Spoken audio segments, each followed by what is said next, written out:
நான் பெரிதும் மதிக்கின்ற என் உயிரினும் மேலான திராவிட ஜனநாயக மக்கள் கட்சியின் பொறுப்பாளர்களே, உறுப்பினர்களே, உங்கள் அனைவருக்கும் என் இதயம் கனிந்த புத்தாண்டு நல்வாழ்த்துக்களை தெரிவித்துக் கொள்கிறேன். இந்த புத்தாண்டின் சிறப்பு என்னவென்றால், பழையன கழிதலும் புதியன புகுதலும் ஆகும். கடந்த ஆண்டுகளில் 5 ஆண்டுகளில் என்னோடு தோள் கொடுத்து இந்த கழகம் வளர வேண்டும், கழகம் முன்னேற்ற பாதையில் நோக்கி செல்ல வேண்டும், வளர்ச்சி பாதையில் கொண்டு செல்ல வேண்டும் என்ற முனைப்போடு பல இன்னல்களை தாண்டி என்னோடு வீறு நடை போட்டு கொண்டிருக்கும் பொறுப்பாளர்களுக்கு முதலாவது என்னுடைய நன்றியினை தெரிவித்துக் கொள்கிறேன்.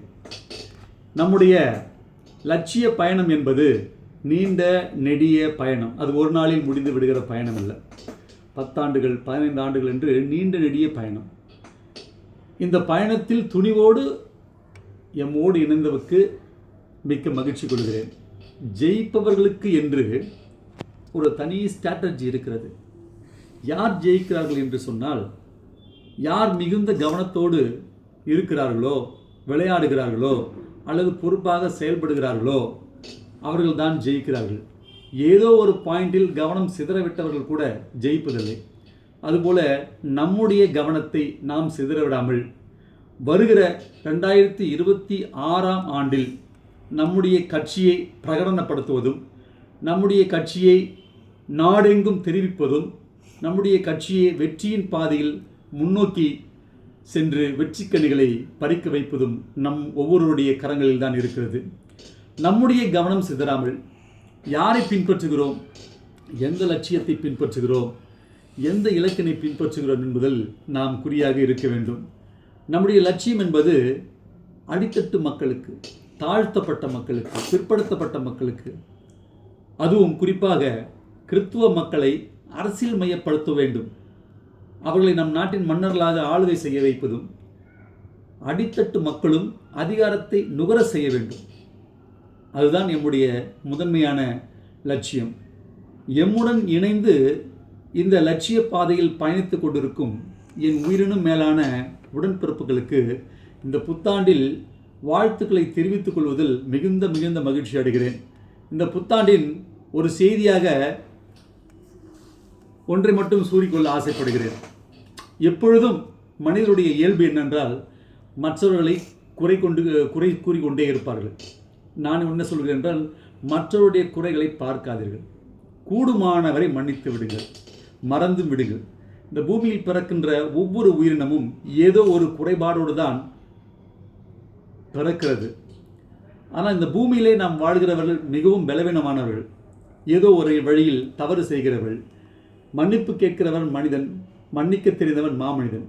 தனிப்பட்ட நபர்களுடைய அல்லது குறைகளை நாம் கூறிக்கொண்டே இருந்தால் அது எப்பொழுது முடிவடைவது? நம்முடைய இலக்கை அடைய முடியாது. பிறருடைய குறைகளையும் குற்றங்களையும் நாம் பார்த்து கொண்டே இருந்தால் நம்முடைய ஜீவியமும் வீணாகிவிடும், நம்முடைய வாழ்க்கையும் வீணாகிவிடும், நம்முடைய இலக்கை அடைய முடியாது, நாமும் வெற்றி தர முடியாது. என் அன்பு தோழர்களே, அன்பு உறவுகளே, நமது கட்சியின் பொறுப்புகளை உங்களுக்கு, எமது கட்சியின் பொறுப்புகளை ஒவ்வொரு பொறுப்பாளர்களுக்கும் பகிர்ந்து அளித்து விட்டேன். உங்களுக்கு இப்பொழுது கடமையும் அதிகமாகிவிட்டது. நமது பொறுப்புகளை, கடமைகளை உணர்ந்து செயல்பட்டால் நிச்சயமாக நாம் கடவுளுக்கு பதில் சொல்லியாக வேண்டும்.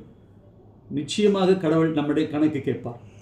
என்னை பொறுத்தவரை நாங்கள் தவறான வழியில் உங்களை வழிநடத்தவில்லை, வழிகாட்டவில்லை. அப்படி காட்டினால் நாங்கள் நரகத்தில் தள்ளப்படுவோம், தண்டனைக்கு தப்ப மாட்டோம் என்பதை நாங்கள் நன்றாக அறிந்திருக்கிறோம். கடந்த 2027ஆம் தேதியிலிருந்து நான் 1 வார காலமாக முழு உண்ணநிலையில் இருக்கிறேன். இன்று இரவு தான் என்னுடைய பாஸ்டிங் ப்ரேயரை முடிக்கிறேன். எனக்காக உங்களுடைய ஜெபத்தில் வையுங்கள். அதே போல் நம்முடைய கட்சிக்காகவும், கட்சியினுடைய தேவைக்காகவும், கட்சியுடைய பொறுப்பாளருடைய ஒவ்வொரு தேவைக்காகவும் நீங்கள் கவனத்திலே, உங்களுடைய ஜெபத்திலே, உங்களுடைய குறிப்புகளிலே கவனமாக நீங்கள் வைத்துக் கொள்ளுங்கள். இறுதியாக என் பொறுப்பாளருக்கு நான் சொல்லிக் கொள்கிற ஒரே விஷயம், அன்பாயிருங்கள், ஒருவரோடு ஒருவர் அன்பாயிருங்கள், சகோதர சிநேகமாயிருங்கள். நாம் அனைவரும் ஒரு குடும்பம் என்பதை மனதார உணருங்கள். ஒருவரை ஒருவர் விட்டு கொடுங்கள், ஒருவரை ஒருவர் மன்னியுங்கள். இதுவே அனைவர் மீதும் விழுந்த கடமை. அனைவருக்கும் 2026ஆம் ஆண்டு புத்தாண்டு நல்வாழ்த்துக்கள். அன்புடன் CM தாஸ், தேசிய தலைவர், திராவிட ஜனநாயக மக்கள் கட்சி. வாழ்க தமிழ், வளர்க திராவிட ஜனநாயக மக்கள் கட்சி.